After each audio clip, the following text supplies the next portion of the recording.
आगमन. लहान मोठ्या मुलांची टोळकी हातात देणगीची पावती बुक घेऊन गल्लोगल्ली निघू लागली की गणेशोत्सवाच्या आगमनाची चाहूल लागते. पोळ्याच्या सणापासूनच घराघरात गणेशाच्या आगमनाची तयारी सुरू झालेली असते. तर सार्वजनिक गणेशोत्सव मंडळाची तयारी महिनाभर आधीच सुरू झालेली असते. पारंपरिक सांस्कृतिक वैभवाची साक्ष देणारा, हर्षोल्लास, मंगलमय, भक्तिमय वातावरण निर्माण करणारा गणेश उत्सव धूमधडाक्यात सुरू होतो व लहान मोठ्या शहरांपासून ते खेड्यापाड्यांपर्यंत सर्वत्र आनंदाचे वातावरण असते. गणपतीच्या आगमनाप्रसंगी जो उल्हास असतो तो विशेषणा पलीकडचा असतो. उत्सव आणि उल्हास यांचे हे एक वेगळे मिश्रण तयार झालेले असते.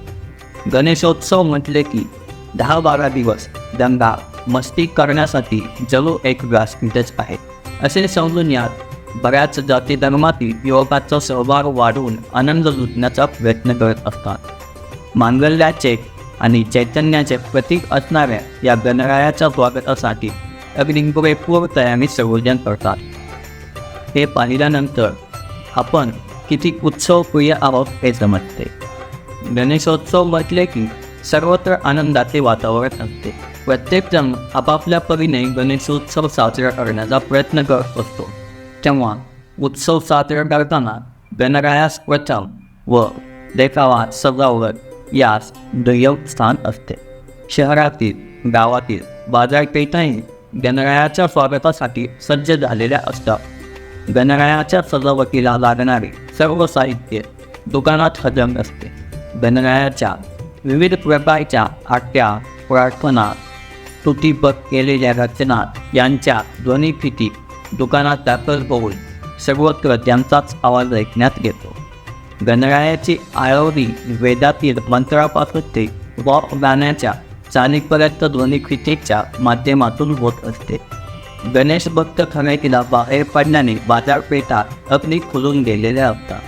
बुद्धीची देवता असलेल्या विघ्नहर्ता गणेशाच्या स्वागतासाठी भक्ताची उत्सुकता शिगेला पोहोचलेली असते. गणेशाच्या आगमनाने सर्व संकटाचे निवारण होते अशी सर्वसामान्यांची श्रद्धा असते. भारतीय संस्कृतीत अनेक देवता असूनही गणरायाचा थाटमाट हा वेगळाच असतो. इतर देवदेवता एक दिवसापुरत्या येतात आणि निघून जातात, पण भाद्रपदात पूर्ण पावसाला बरोबर घेऊन चतुर्थीला येतो व अनंत चतुर्दशीला जातो. म्हणजे 10 दिवस वातावरण गणेशमय असते. सर्वत्र गणेशोत्सव साजरा केला जातो. जगातील प्रमुख 40 उत्सवात गणेशोत्सवाची गणना होते. आलाय आला गणपती आला, गणपती बाप्पा मोरया, मंगलमूर्ती मोरया, 1 2 3 4 गणपतीचा जय जयकार अशा जयघोषात सर्व वातावरण तुंबून जाते.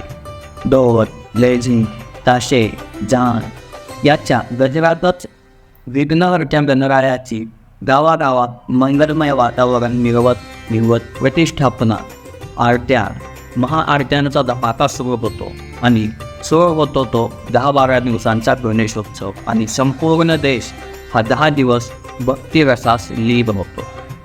तेव्हा 10 दिवस भक्ती, सार्वजनिक शुचिता, सांस्कृतिक ऐक्य, शांतता आणि समाज उन्नतीला पोषक वातावरण असावे अशी सर्वांची अपेक्षा असते. गरीब श्रीमंत सर्वांच्याच आवडीचा आणि कसलेही कठोर सोवळे कोवळे नसलेला हा गणराया आनंदाने सर्वांच्या घरी येतो. गणराय जोपर्यंत आपल्या घरी दारी असतात तोपर्यंत आनंद द्विगुणित झालेला असतो. गणेशोत्सव चैतन्यमय आणि तितकाच परिपूर्ण करण्याचा प्रयत्न केला जातो, कारण या काळात अगदी तिन्ही त्रिकाळ गणेश आपल्या दारात आणि काळजात वास्तव्याला आलेला असतो.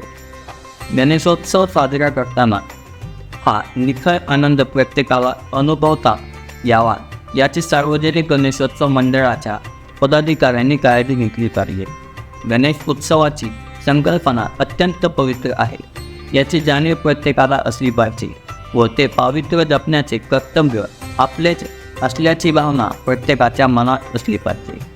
गणरायाच्या प्रतिष्ठेपासून ते विसर्जनापर्यंत प्रत्येक गणेश मंडळाच्या पदाधिकाऱ्यांनी व सुजाण नागरिकांनी अत्यंत सावधपणे पावले उचलली पाहिजे.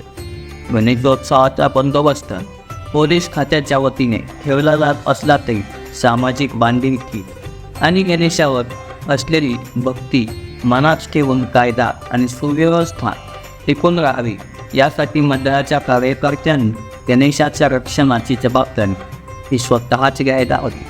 नाही तर काही विघ्न संतुष्टी व अपप्रवृत्तीचे लोक उत्सवाच्या निमित्ताने गावात जातीय दंगल पसरवून धर्मात जातीय तेढ निर्माण करण्याची शक्यता असते. काळाच्या ओघात तत्वे बदलली, धोरणे बदलली, विचार बदलले, उत्सव साजरा करण्याच्या पद्धतीत आमूलाग्र बदल झाला, पण गणेशावर असलेली श्रद्धा कोणी नाही. गणेशोत्सव वर्षानुवर्षे अधिक थाटामाटात आणि भव्य दिव्य प्रमाणात साजरा होत आहे. तरी काळानुरूप गणेशोत्सवाचे स्वरूप खूपच बदललेले आहे. प्रत्येक गणेशोत्सवाच्या मंडपाजवळ गेल्यावर तो एक जत्रेचा फड वाटायला लागतो. मंडळाचा सर्व खर्च हा देखावा, रोषणाई यासाठीच असतो. संगीताचे पाहिले तर सोबतीला DJ मत आहेत. अत्यंत श्रद्धेपोटी गणेश मंडळाच्या मांडवात येणाऱ्या भक्तांना ऐका दाजी बा असे मनातच स्वागत करतो. गणेश उत्सवात तरी देवांची गाणी कानावर पडावी म्हणून कान लावून बसणाऱ्या भक्तांना रिमिक्स जमान्याने पार गांघरून सोडले आहे. रिमिक्समधून गणेशाच्या आरत्याही सुटलेल्या नाहीत. गाण्याच्या नावाखाली सुरू असलेला हा धिंगाणा संतापजनक आहे. उत्सवात देखावा नसून भक्ती असावी. अनावश्यक खर्च टाळावा. रिमिक्स पॉप गाण्याची चाल असणाऱ्या आरत्या व भक्ती इथे लावू नये. सकाळ संध्याकाळ आरतीसाठी प्रत्येक सभासद हजर असला पाहिजे. उत्सव साजरा करताना परिपूर्ण आनंद घ्या. उत्सव काळात प्रत्येकाने दक्ष असायला हवे.